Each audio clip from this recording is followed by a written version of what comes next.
C'est une métaphore. On compare la petite cuillère avec laquelle on nourrit un bébé avec des vidéos.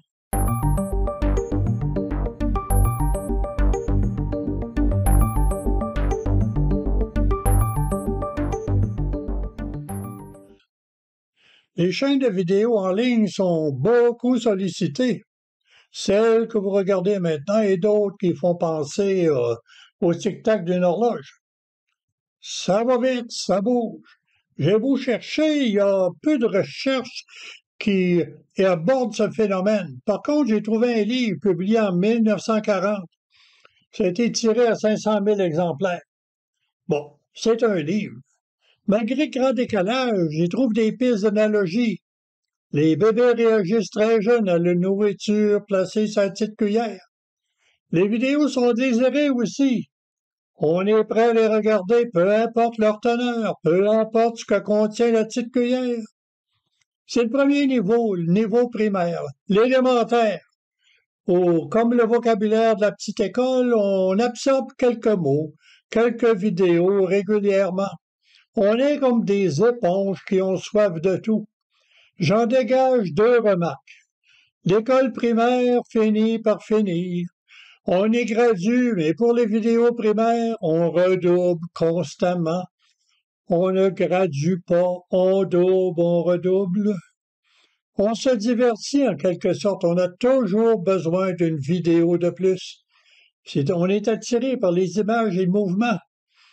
C'est jamais assez.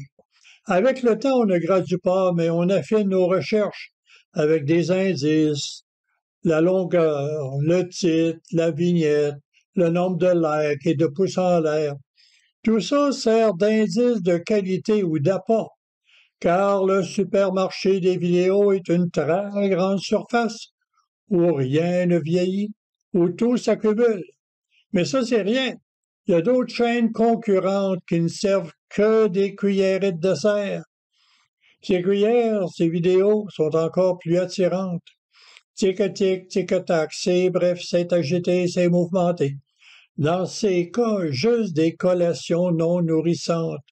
Une minute et l'impatience s'installe. Juste de l'éphémère. L'acteur comme le spectateur sont essoufflés, sans rarement passer une information le moindrement pertinente. Juste du mouvement qui émoustille, sans rien proposer de consistant. Bon, avec tout ça, on est encore au niveau primaire de la découverte. On reste occupé à ne rien faire progresser. Et si l'impatience est de la partie, on clique, reclique, sans jamais atteindre la fin de chaque présentation. Les statistiques le laissent bien voir. On peut avoir beaucoup de visionnements, mais en même temps, beaucoup d'interruptions en cours de route. On est trop impatient. Bon, ce sera le cas aussi avec cette vidéo. Pour ceux qui sont demeurés à l'école élémentaire du visionnement interrompu, on clique. Tout devient par l'interactivité comme un genre de jeu vidéo.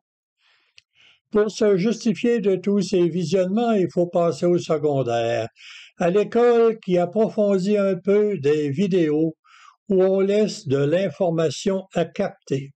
C'est une étape plus difficile. On retourne facilement à l'élémentaire. Si on sélectionne des vidéos en fonction de leur pertinence potentielle, on acceptera des approches politiques, sociales, personnelles. Et parfois on se trompe, on retourne à la petite cuillère en négligeant notre objectif. Bon, continuons avec l'analogie de l'école. Tout le monde passe l'étape du primaire. Un bon nombre cherchent de l'information, ils sont au secondaire. Il y a encore un autre échelon que j'appellerais professionnel ou collégial. On y recherche des comment faire, des sujets spécifiques. C'est le monde des tutoriels, des tutos, comme on dit en France. Il y a beaucoup de bons tutoriels, mais il faut faire la part des choses et être en tout temps un peu douteux. Il y a des tutos vrais et instructifs, puis d'autres sont commandités. D'autres se rapprochent du complot, ce qui signifie que le bon jugement doit toujours précéder l'approbation. Bon, je termine ici. Cette vidéo fait partie de la deuxième étape, l'information. L'école secondaire, si on veut. Et si vous étiez limité au primaire, vous auriez décroché de cette vidéo-là depuis longtemps, juste après que j'ai parlé de l'interactivité puis de la cuillère.